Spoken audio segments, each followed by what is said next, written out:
دگل کنترل کرنا شنگاله ریوبریا ریکوپرا حوالداد اوان جاده کچکدار داعش ناف بری دوباره نوجان کتوه هر داعش تشتا پیویست کر و تشت پاقاندن و نهیلا هر وصا خانیا جسرا چه تشت بو یعنی خلکی مدنی نهیلا همی تشت هندی تشت پیویست پاقاندن بگاوی حکمتا هریمی و دیمه داته تو چیت که تو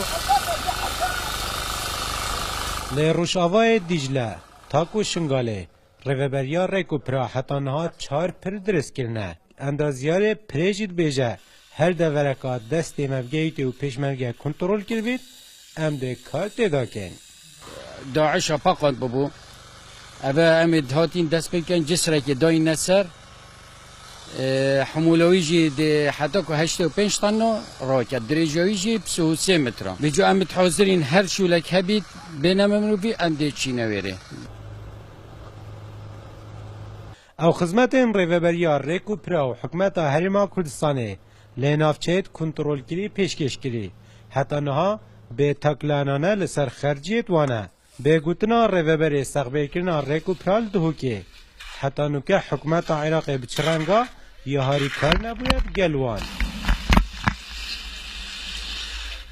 چو پارا شیش رخی حکمت عراقی و نهات که ترخان کرنه اوه براسی احتمالا بود جکا تایبتا یعنی بو واکاریت هنه چل رخی جناب پارزگاری بت یعنی جیش رخین کو او پارتی تا ترخان کرنه بو بروکن شریف